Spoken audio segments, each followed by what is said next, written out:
My name is Eric Menendez. My name is Lyle Menendez, calling you from Donovan Correctional Facility. Celebrities just keep getting more and more disturbed by the day, don't they? This Sean Combs case is nuts. Diddy's never been a stranger to controversy, but these allegations dating back to the early 90s are just a whole other beast. First in 2017, a former personal chef of his named Cindy Rula made allegations of SA against him. Then Casey Ventura came out saying he was involved in human trafficking and SA. More and more things started coming out, all of it incredibly twisted. He'd apparently throw these big parties which some of his other rich and famous friends would attend and lure women to, and bad stuff would happen. Combs' home was then raided back in March and a bunch of his electronics were seized, and on September 16th he was arrested and is being charged with trafficking and racketeering. He's also been denied bail as Judge Andrew L. Carter Jr. is concerned about witnesses being threatened or intimidated. With the mountain of evidence and people making allegations against him, it is not looking good for Puff. Rebecca Butterfield is known as one of Australia's most dangerous female prisoners. She first landed herself in prison in 1996.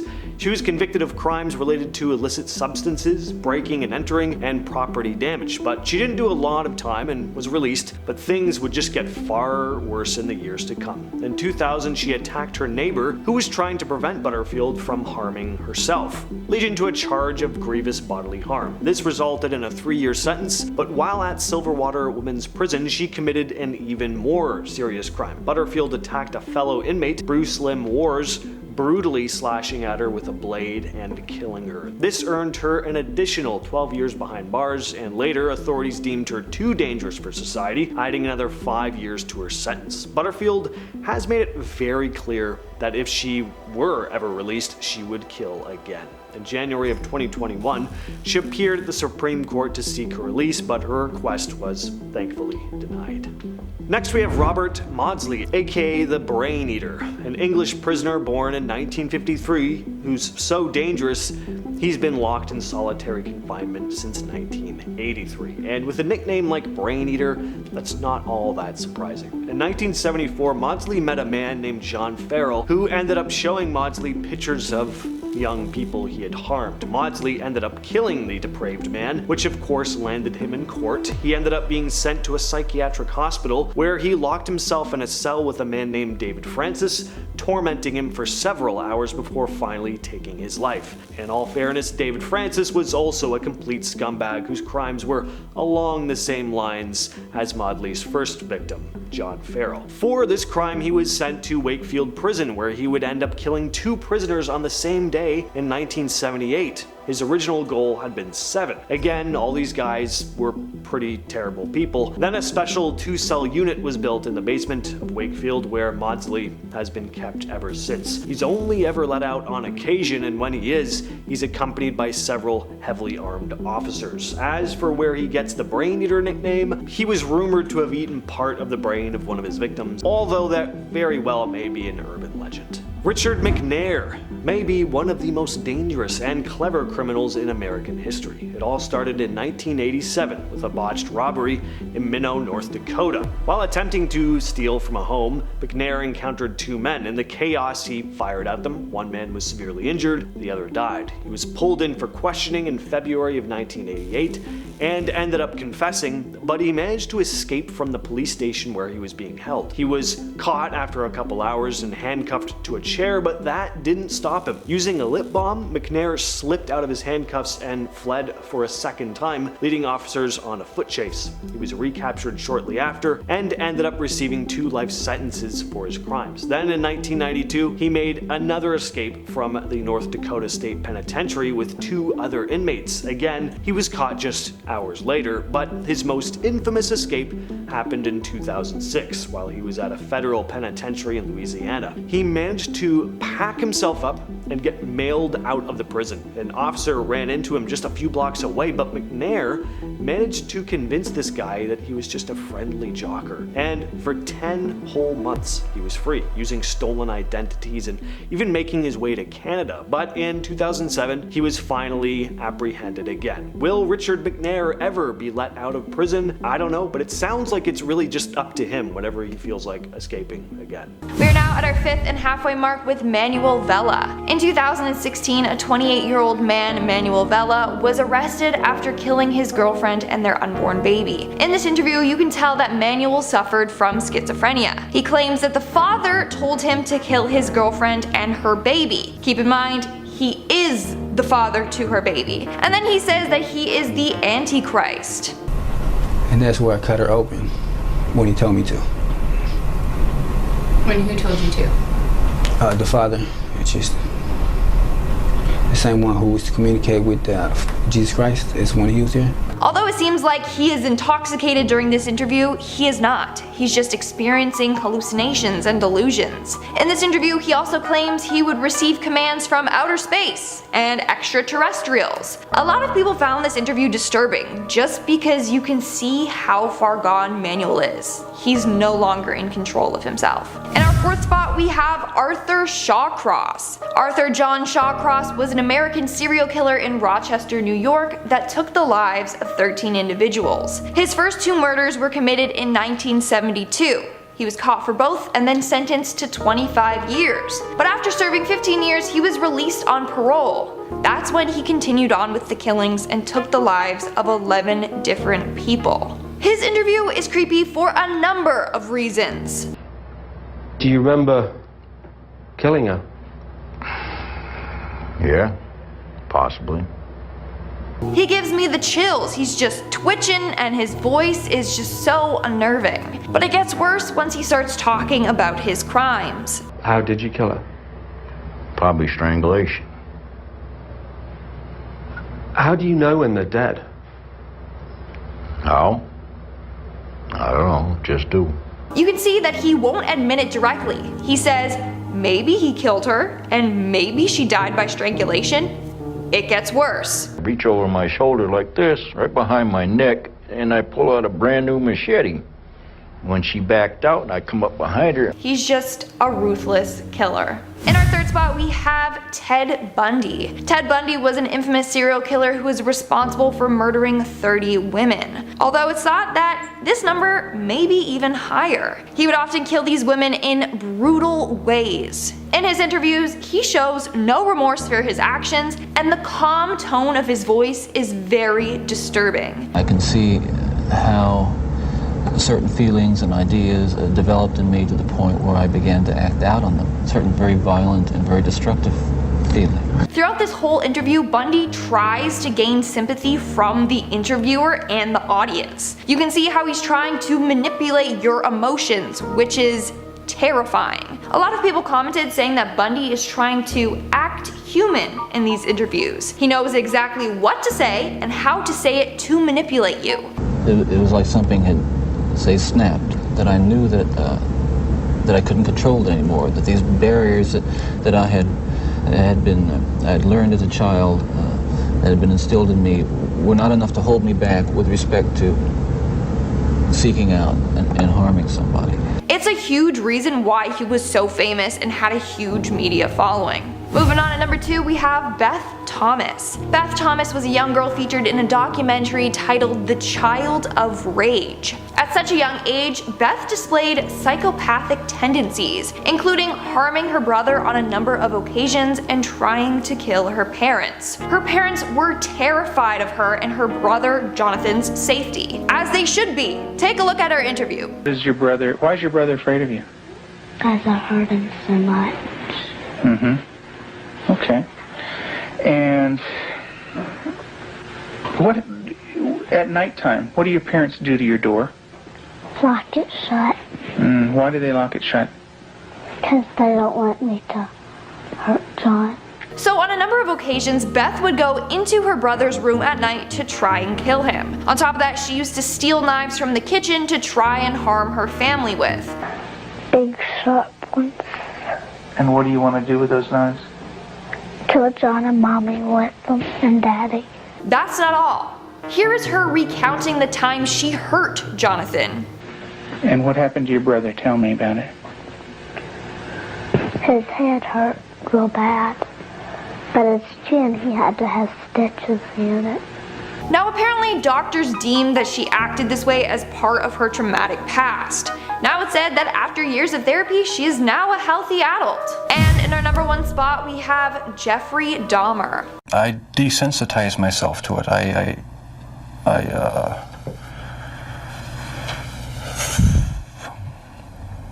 I don't know, I went to great lengths. Between 1878 to 1991, American serial killer Jeffrey Dahmer murdered and dismembered 17 men and boys. He would pack the victims' body parts into plastic bags and bury them behind his parents' home. He would also take disturbing photographs of his deceased victims and keep certain body parts as souvenirs. He also had tendencies to eat the victims. This gave him the name the Milwaukee Cannibal or the Milwaukee Monster. Upon searching his home, police found albums full of pictures of body parts, and his place was filled with human remains. Before his death, Jeffrey had an interview with Inside Edition and other news channels. In these interviews, he shares gory details about the men he killed and why he did it. One time I brought this young man back to the hotel room, the Ambassador Hotel. Was just planning on drugging him and spending the night with him. I had no intention of hurting him. What's creepy is how calm he is talking about all this. Like, he's murdered so many people and shows no remorse, just like all the other serial killers on this list. I was handcuffed, and it was just the realization that there was no point in trying to hide my actions anymore. Hearing him say that he kept the dead with him as long as possible makes me sick. When police raided his house, they found heads were in the fridge and freezer. 2 skulls were on display in the house, and they found a 57-gallon drum filled with decomposing bodies in his room.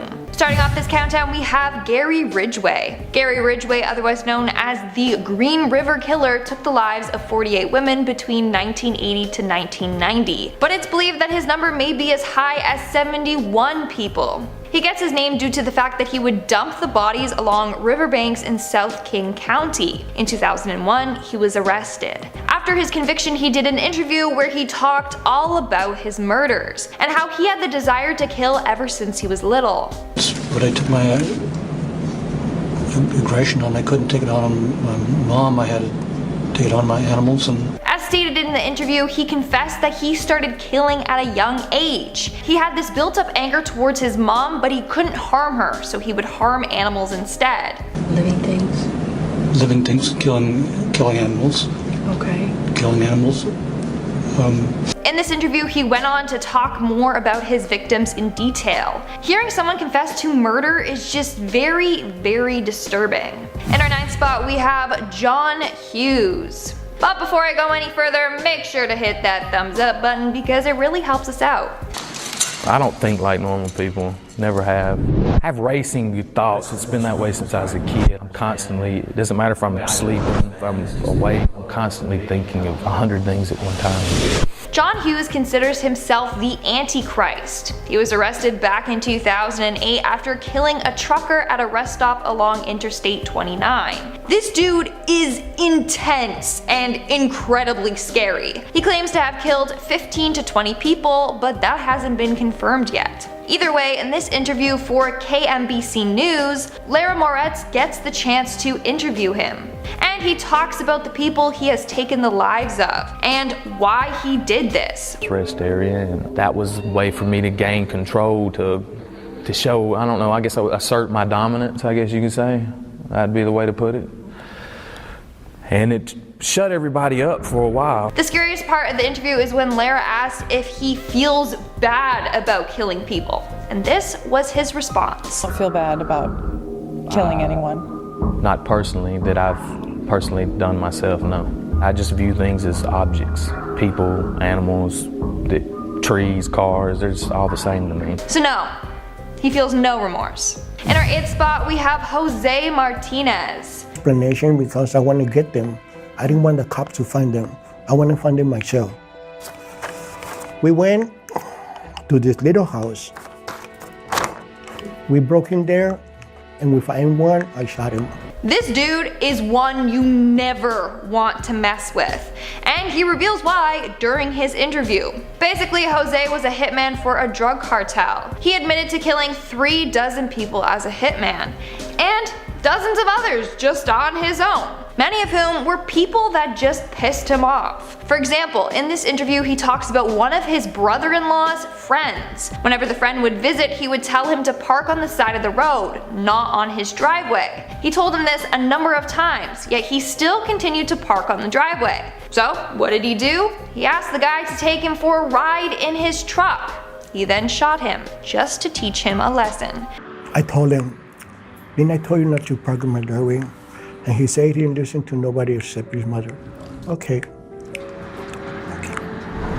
Moving on to number 7, we have Charles Manson. Charles Manson was an infamous cult leader who got his followers to carry out a number of murders in the late 1960s. Manson is probably best known for the killing of the actress Sharon Tate. Well, in 1988 he did an interview and people were terribly freaked out by it. In the interview, he is talking gibberish. Half the stuff he says just doesn't make sense. Interviewer Geraldo Rivera tries to understand what Charles is going on about. At one point, Charles just gets so mad at him and starts yelling at him. No, you who else knows what else you do? Whoa, I said, you haven't seen the bloody trail yet. You haven't seen the bloody trail yet. What do you mean? Oh, it's been worse than that. You think, the 9 was just the first little marbles in the bucket. There's a whole row of people out there that's been getting killed. At another point he says, all you want to do is sell death, blood, and fear. So, that's creepy. And then at another point he just gets up and starts doing this weird dance. Yeah, I make the laws from here.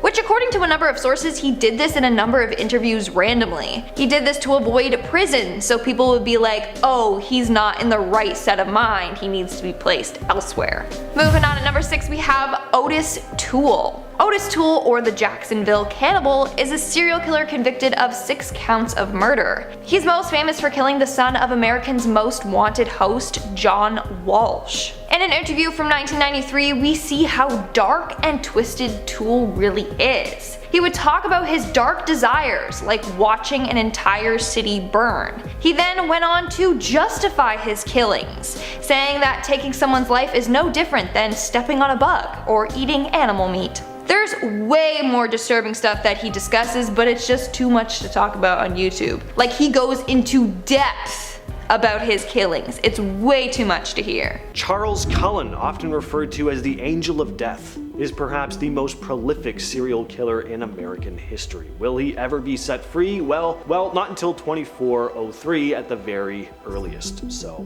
no. Born on February 22nd, 1960 in West Orange, New Jersey, Cullen grew up to become a nurse and found work at St. Barnabas Medical Center in Livingston, New Jersey, and this is where the nightmare began. Cullen's first confessed kill took place on June 11th, 1988, when he gave a patient a lethal overdose of intravenous medication. By the time he left St. Barnabas in 1992, Cullen claimed to have taken the lives of numerous patients. Just a month after leaving, he started a new job at Warren Hospital in Phillipsburg, where he continued this spree, taking the lives of 3 elderly women with overdoses of a heart medication, and he didn't stop there. At Hunterton Medical Center in Flemington, Cullen caused the deaths of at least 5 more patients using the same medication.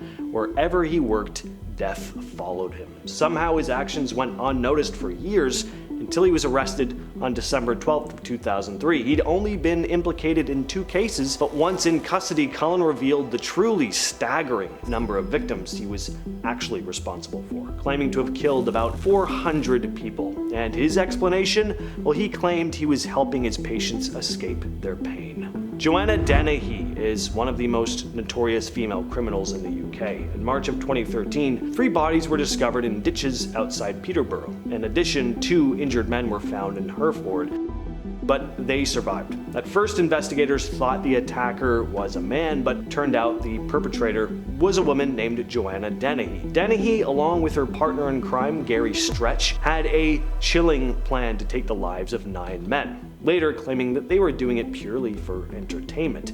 Dennehy would make it very well known, once she was apprehended, that she found killing to be oddly satisfying and felt an uncontrollable urge to continue after her first experience. In November of 2013, Dennehy pleaded guilty to her crimes and was sent to HM Prison Bronzefield. During her trial, she showed little to no remorse, even laughing at times during proceedings. She was sentenced to life in prison with a minimum term of 19 years. Scott Lee Kimble is a convicted serial killer and fraudster from Boulder County, Colorado. Over a 2-year period, he killed at least 4 people, and investigators suspect him in up to 21 other unsolved cases. Kimble's criminal activities began when he was working as an informant for the FBI, which paid him and offered protection for his own legal troubles. Most of the info he provided the FBI turned out to be useless and false as well. Now, while running a legitimate business selling organic beef, Kimble was doing his fraudulent schemes behind the scenes. He forged documents,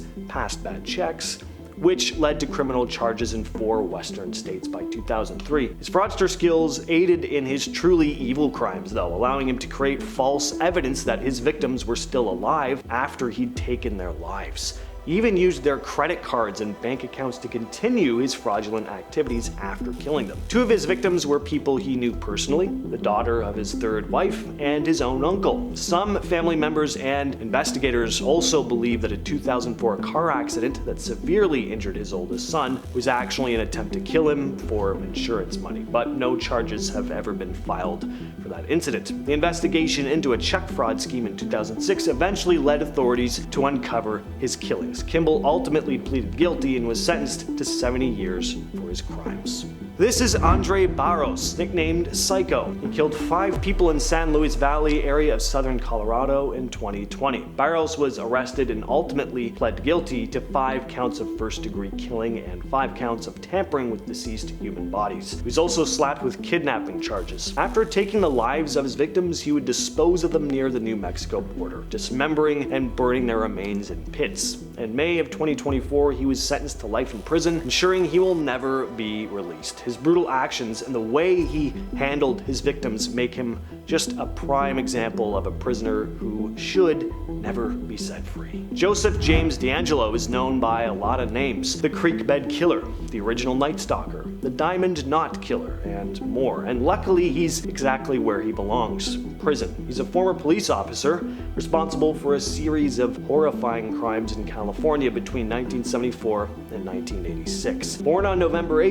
1945 in Bath, New York, he terrorized communities with burglaries, SA, and killings. D'Angelo would often break into homes, tying up and frightening his victims before tormenting and killing them. For decades, his crimes went completely unsolved, but in 2018, he was arrested thanks to DNA evidence that linked him to one of his crimes. In June of 2020, he pleaded guilty to numerous charges, and on August 21st, 2020, he was sentenced to life in prison without the possibility of parole. Eric Rudolph is a notorious criminal known for a series of bombings across the United States, including the 1996 Centennial Olympic Park attack in Atlanta, Georgia. Born on September 19, 1967 in Merritt Island, Florida, Rudolph took the lives of 2 people and injured over 100 others in this attack. His explosives targeted not only the Olympic event, but also abortion clinics and a gay nightclub. Rudolph became a fugitive after the attacks, evading capture for more than 5 years. He lived in the wilderness of North Carolina, managing to stay hidden while law enforcement searched for him. In 2003, though, he was finally arrested after being discovered rummaging through a trash bin. In 2005, he pleaded guilty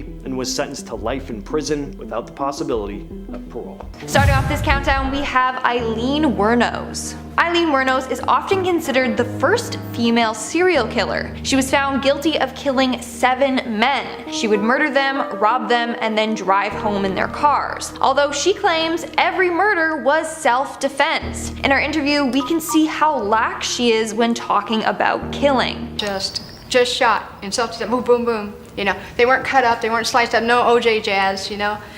And he said, I did the most horrendous crime in the whole wide world.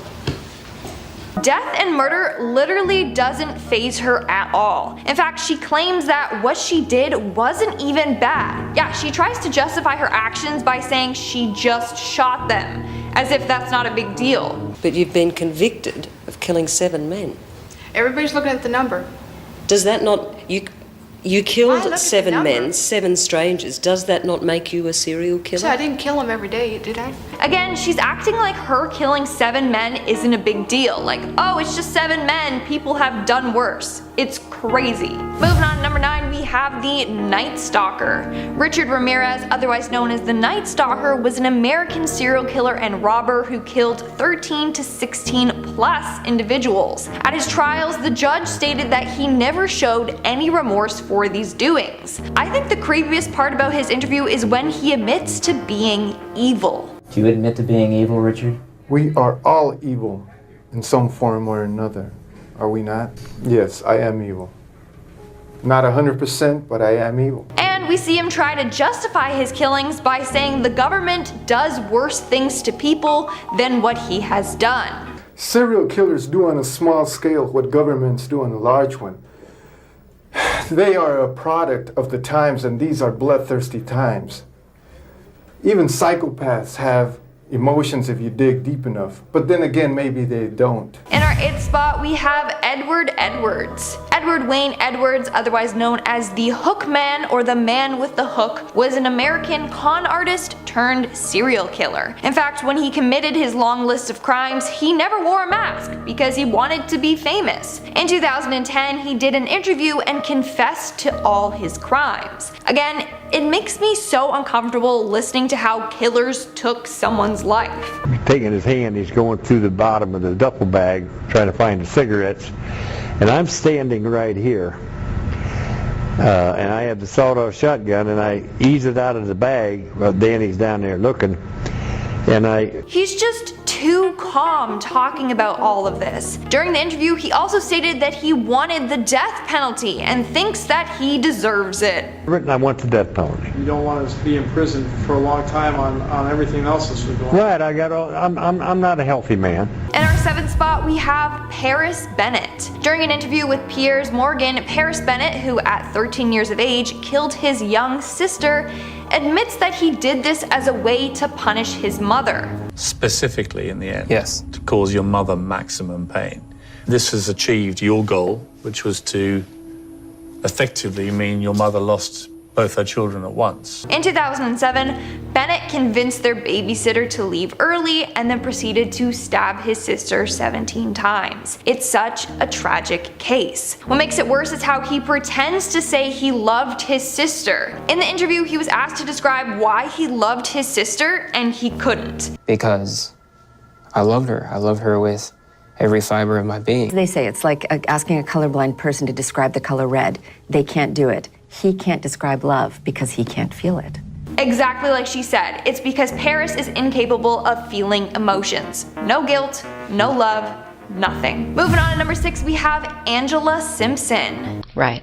You murdered this man. Yes. You tortured him. Of course. This is an interview with killer Angela Simpson. She was arrested after torturing and killing a man in a wheelchair for snitching. During this interview, she tells exactly what happened, how she did it, and why. The scariest part is how forward she is about this all. She doesn't care that she's going to prison or that she killed someone.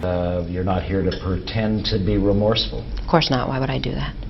Are you remorseful? Not at all. She's not remorseful at all, and she's very open about everything. To my house, walked him down the street. I don't know why the media acts like the mother couldn't walk. He walked very well.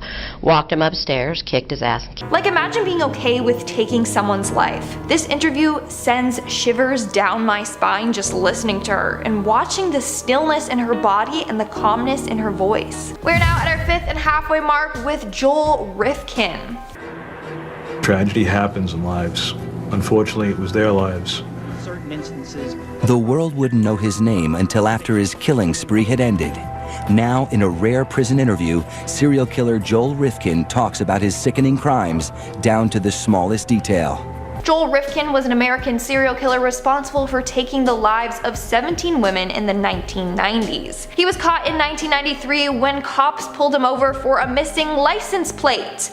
But to their horrors, they found his latest victim in his trunk. He was then sentenced to 203 years in prison.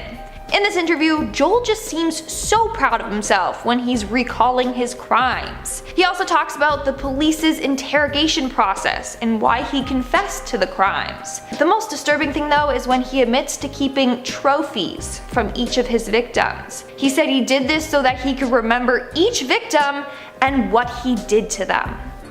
As the numbers started to increase, an ID would, okay, that has a photo, I know who that girl was, or a piece of jewelry, okay, I know that it's from that girl. In our fourth spot, we have Israel Keyes. Israel Keyes started his killings in 1996 and continued on until March of 2012 when he was finally arrested. He was known for traveling to a number of locations to commit his crimes. Then he would rob banks and homes so that he could afford to travel to kill. In this interview, we see him talk about his killings and how he selected his victims. When I was smart, I would let them come to me. Just remote area. People just found it gross how calmly he talks about this all while eating a bagel and drinking. He continued on saying what his strategy was, and that was to grab people in remote locations like parks and campgrounds, even cemeteries. You might not get exactly what there's not as much to choose from in a manner of speaking, but there's also no witnesses really, there's nobody else around. In our third spot, we have Chris Watts. If you've seen the Netflix documentary on Chris Watts and his family, then you know how messed up this whole story is. Chris is guilty of killing his wife and their 2 daughters. When he was brought into questioning, he denied having anything to do with this. But after failing the polygraph test, the police started nailing him hard. That's when he came up with this elaborate lie about what happened. After that, I helped me downstairs and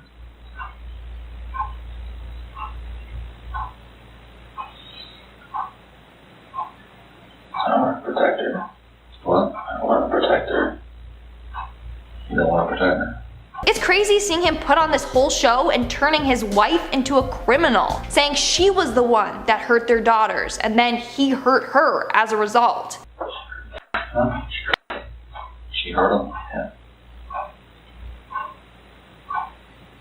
And well, no, not her. You're her. In the end, the officers saw right through his fabricated story. But still, it's crazy. Moving on to number 2, we have Richard Kuklinski. I could get over on you, or get you to do what I wanted you to do, is to hurt your family. Richard started killing at a very young age. He committed his first murder when he was just 13 years old. Over the span of his career, he took the lives of around 200 people. Could even be more. I mean, he would often kill homeless people just for fun. On top of that, he worked as a hitman for the mafia. So yeah, his count is pretty high. It was revealed that any person who was ever deemed his friend was eventually killed off by him. In 1988, he was caught by an undercover cop and sent to prison. In this interview, it is truly disturbing to see the lack of remorse he has. Listen to him talk about him shooting a guy. And I went pop, pop, pop, and I went pop, pop. And I could see the material moving on his jacket as these things. Actually, they made little marks on it. On the jacket, I guess they were burn marks. I think the scariest part was all of a sudden during the interview, he gets this messed up smile on his face and just stares at the interviewer for an uncomfortable amount of time. I legit got uncomfortable for the interviewer. And then, after that long, unbearable pause, he starts asking the interviewer questions.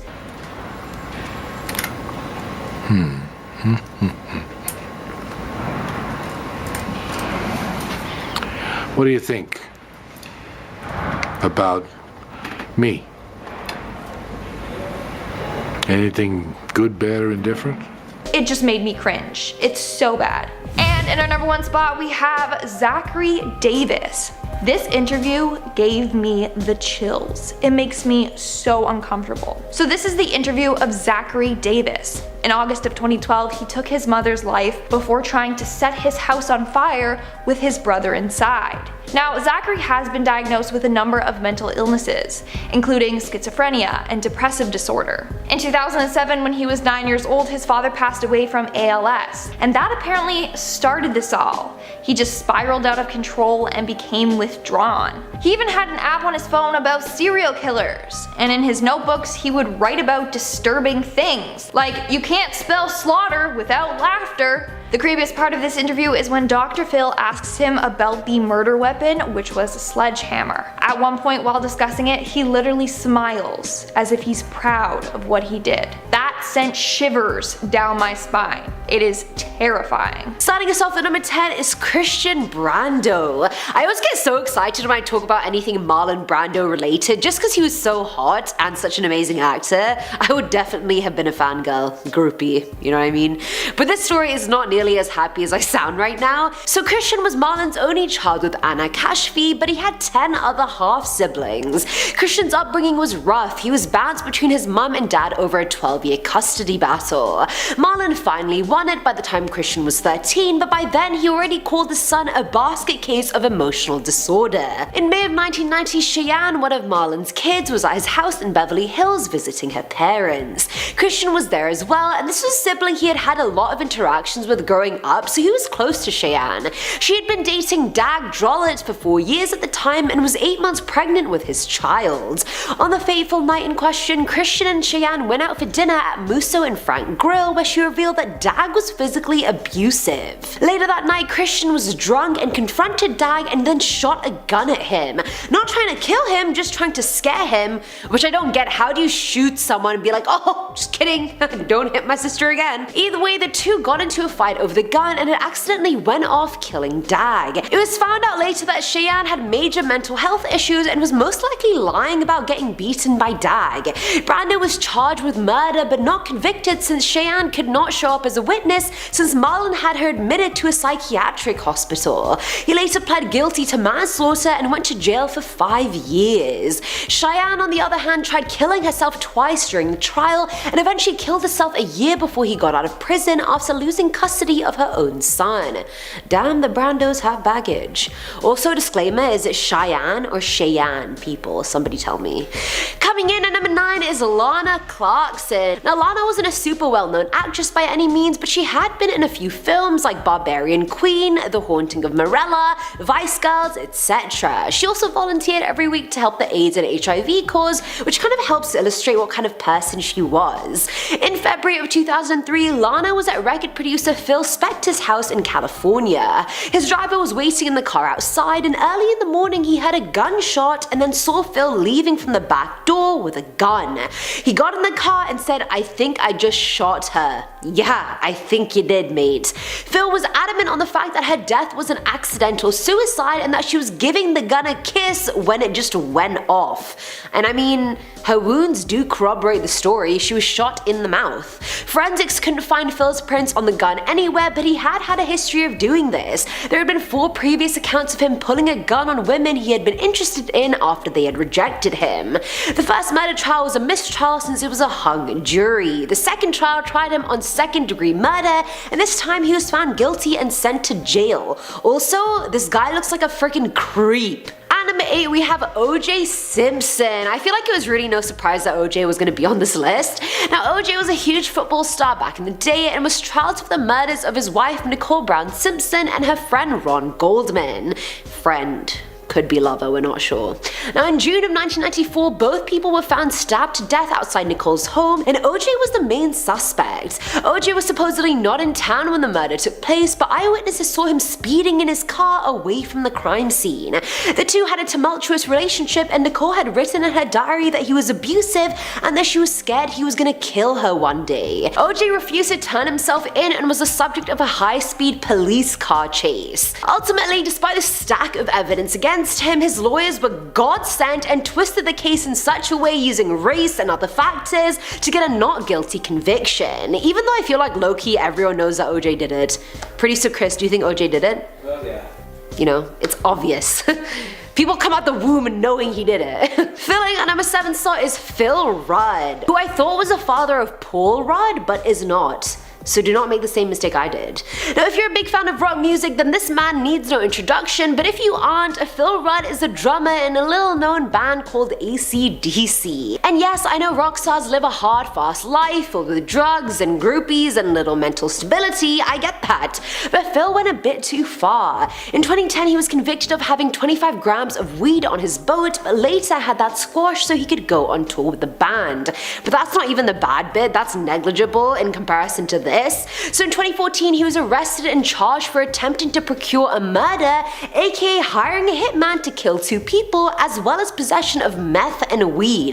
Now, it's unclear who he was trying to kill, but the murder charge was dropped the following day for an undisclosed reason. Phil then pled guilty to all the other charges and was sentenced to 8 months of house arrest and had to pay a fine of 120,000 New Zealand dollars. Now, at number 6 is Josh Duggar. I had never even heard of the show 19 Kids and Counting. I thought John and Kate plus 8 was bad enough. Now, Josh was on the reality TV show with his parents and 18 younger siblings. Yes, 18. Their bills must have been hella expensive, and also, oh my god, how can a woman give birth that many times? Imagine sending them off to university, oh my god, the fees! And the show quickly got cancelled in 2015 after allegations surfaced of Josh having molested 5 girls who were not of age when he was about 14 or 15. The worst part was that the girls were actually his own younger sisters. Josh confessed to his parents that he would usually touch them while they were asleep, and once when they were awake and they didn't know what to do except tell the church elders. He was forced into doing a bunch of physical labor, but his parents hid what he had done from the public for the most part. I'm sorry, this kid molested others as a teen. I don't think physical labor is gonna make it go away, but whatever. Next we have Susan Smith, who is despicable. After killing her 2 sons, she was charged with life in prison,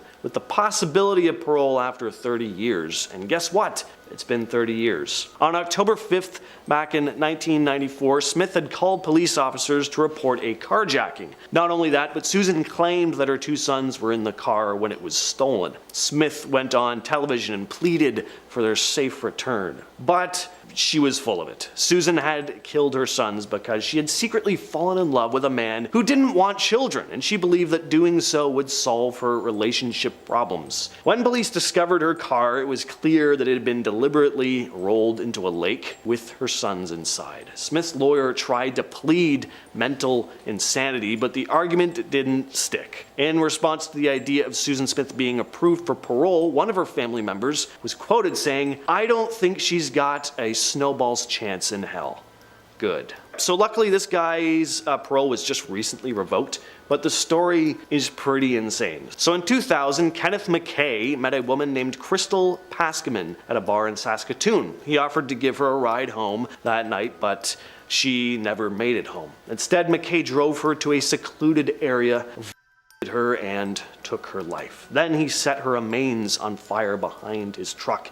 Infuriatingly, he was granted day parole in 2023. Prison officials weren't happy about this, warning that there was a high chance he'd reoffend. And guess what happened? He started stalking a female coworker just 3 months after being released. Luckily, he didn't get to carry out whatever plan he had before being arrested. Next up, we have Jeremy Wade Vochkovic, who just 22 years ago committed a violent crime that ended the life of a woman in Maple Ridge, British Columbia, named Colleen Findlay. Vochkovic came into contact with a woman while trespassing on her property. He beat her, bound her, and then set her and her home on fire before fleeing the scene. The court saw his actions as deliberate and methodical, and despite the fact that Vochkovic previously a day parole he received in 2022, and despite the fact that a psychiatric assessment expressed grave concern about the level of risk that he posed to the public, he's been given a 60-day unescorted absence from prison so that he may participate in a substance abuse treatment program at a residential facility in Vancouver Island. While he does have to return to the treatment facility nightly and is not allowed to consume or possess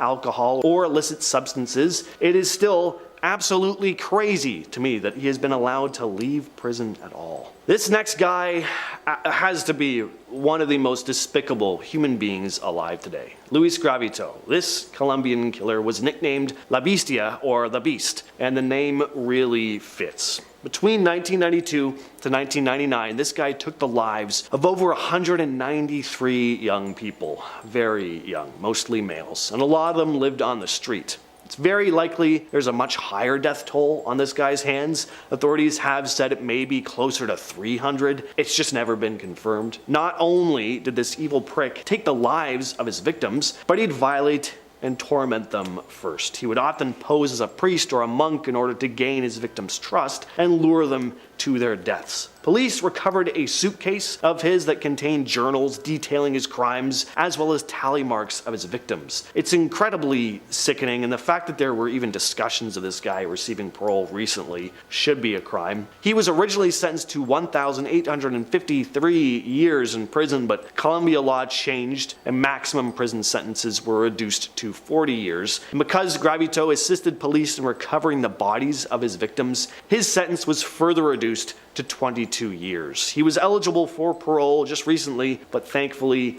was not released. And to finish us off today, we have a man who is not up for parole, but actually received it back in 1973. And this is a perfect example of why this list is so absolutely terrifying. So in June of 1956, Richard Marquette was arrested for killing and dismembering Joan Ray Cottle. He then scattered her body parts around the city of Oregon to be discovered by police. He was given a life sentence for his crimes, but received full parole after just 12 years. 12 years. The police and the courts had found him to be polite and non-argumentative. And so even though he had taken the life of someone in a horrific fashion, Marquette was allowed to walk in 1973 after spending just 12 years in prison. Just 27 months later, in 1975, Marquette killed and dismembered 35-year-old Betty Lucille Wilson before dismembering her body and dumping her remains in a marsh. When he was arrested, he admitted that he had in fact killed 2 women since his release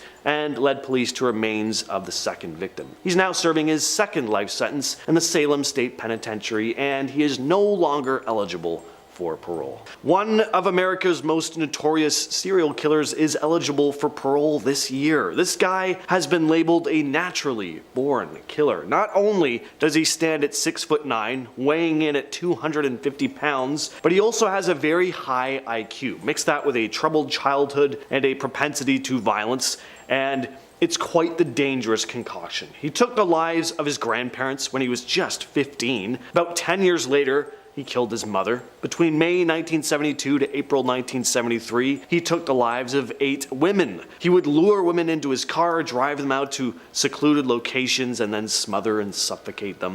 He'd then bring the bodies back to his home where he'd them.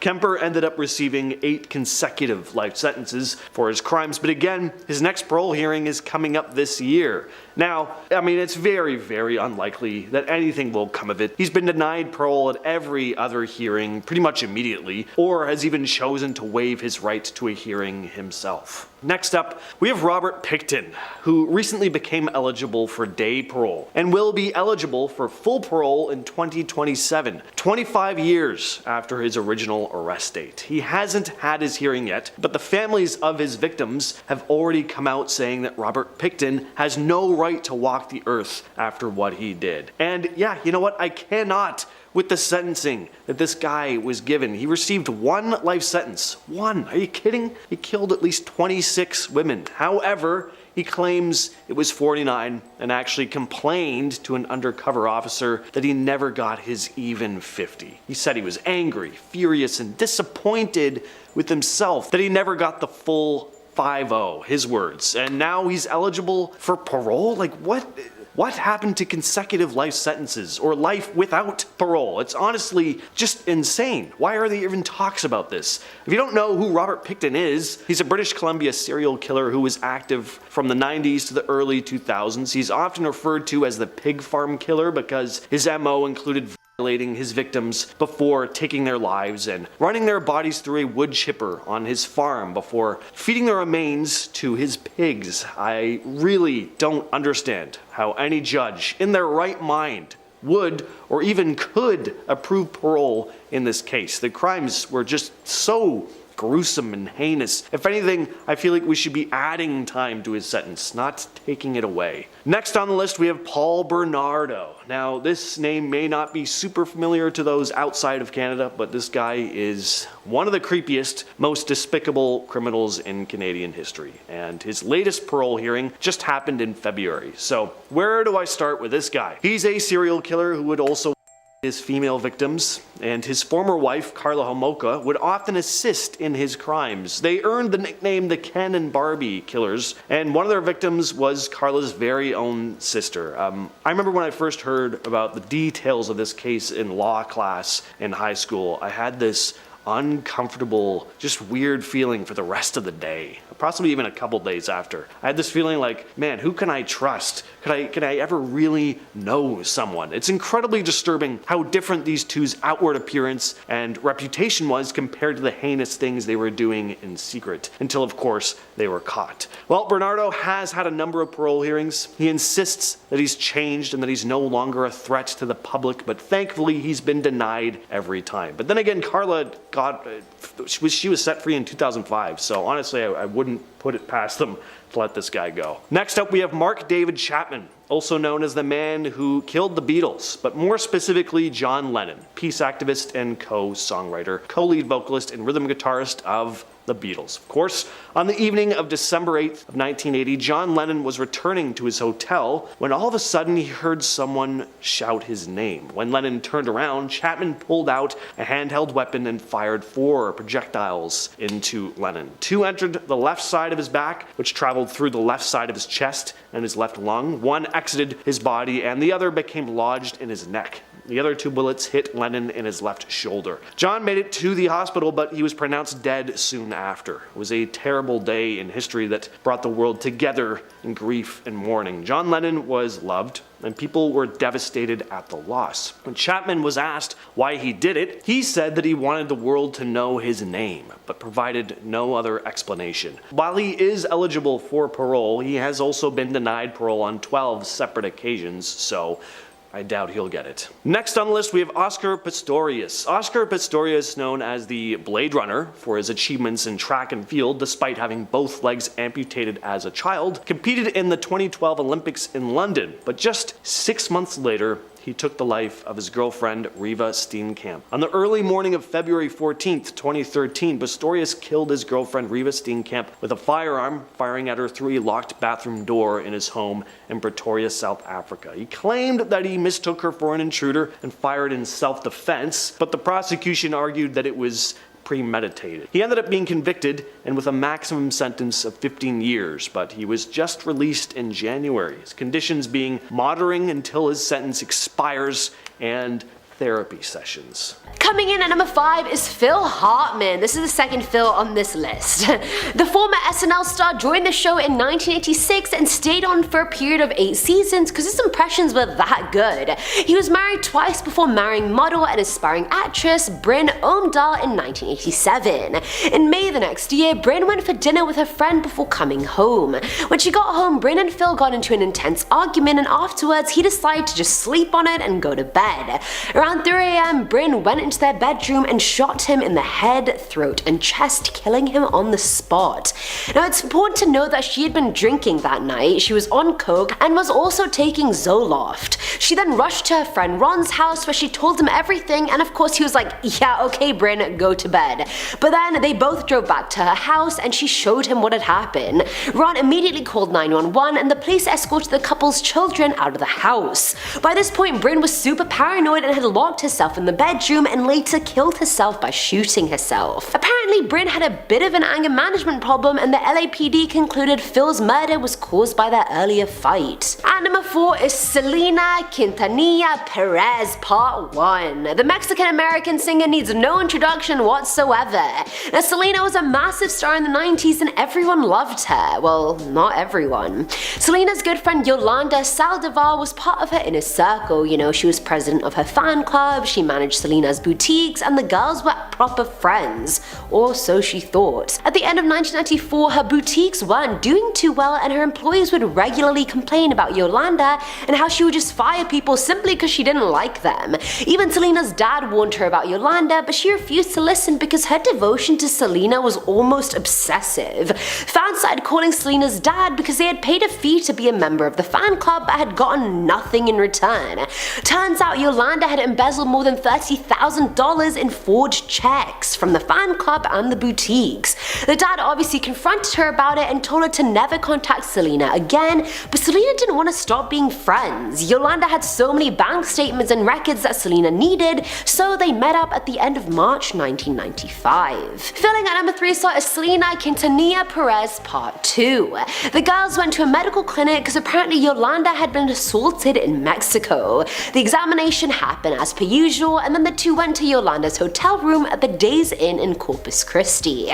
The two got into a fight over the financial papers, and before Selena even knew what was going on, Yolanda had grabbed a gun from her purse and was now pointing it straight at her. When Selena tried to run, she was shot on the right shoulder, causing her to lose a lot of blood. She still somehow ran to the lobby and left a 119-meter trail of blood behind her. All the while, Yolanda was chasing after her, calling her a Selena told the lobby person it was Yolanda who did this, and as she tried to flee, was caught by a responding police officer. She was convicted of first-degree murder and got the maximum sentence of life in prison with possibility of parole after 30 years. Apparently, Selena had bled so much because Yolanda had hit her subclavian artery. Now at number 2 is Marvin Gaye. The infamous singer-songwriter extraordinaire had a tough upbringing. He never really got along with his dad, Marvin Gaye Sr., who was a Christian minister. He regularly beat the kids, and the fact that Marvin Jr. was not only cross-dressing, but gay was a lot for his dad to handle. In April of 1984, Marvin's parents were having an argument about a misplaced insurance policy letter. Marvin Jr. was getting angry at the way his dad was treating his mom, so he told him to leave her alone. Jr. told him that if he had something to say it in person, so Marvin Sr. walked up to his room and started verbally abusing his wife, and then Marvin Jr. got involved. I'm just saying Jr. and Sr. so you know who I'm talking about, you guys. And they started arguing. Junior pushed him and started beating him, and keep in mind the old man had always said if his kids ever dared to hit him, he'd kill the person. So 8 minutes later, Marvin Sr. re-entered Junior's room and shot him directly in the heart. That already killed him, but his dad shot him again and was later arrested. But apparently his siblings believe Marvin's death was a premeditated. Right before he died, he whispered, "I got what I wanted. I couldn't do it myself, so I had him do it. It's good. I ran my race. There's no more left in me." Him being shot put himself out of his misery, brought peace to his mum because now his dad was going to jail, and he got to punish his dad because he's probably going to be in jail for the rest of his life. And finally, at number 1 is Mark Wahlberg, who apparently was a massively racist bully in his teens. In 1986, he was sued along with his 2 friends by the Massachusetts Attorney General for throwing rocks and yelling racial slurs at 3 black kids. Apparently the friends saw the victims walking home from school and shouted, "We don't like black N-word in the neighborhood, so get the F away from the area." The group then shouted, "Kill the N-word," while throwing rocks at them. Mark was also accused of throwing rocks at random white students as well, and the case was eventually settled with him agreeing not to assault, intimidate, or threaten anyone because of their race. All the while, he was still maintaining his innocence. I'm sorry, who the hell throws rocks at someone because they're a different race? That all happened when he was 14. Now let's move on to when he was 16. In 1988, Mark attacked a Vietnamese man called Tan Lam who was just walking down the street. He called the man Vietnam for hitting him in the head with a 5 feet long stick and knocking him unconscious. And he even told the police he split the guy's head open, but before the police even caught up to him, he ran into another Vietnamese man and punched him in the eye and tackled him to the ground. Like, what is wrong with you, bro? The man ended up becoming permanently blind in that eye, and Mark was arrested for attempted murder and pled guilty to 2 counts of criminal contempt.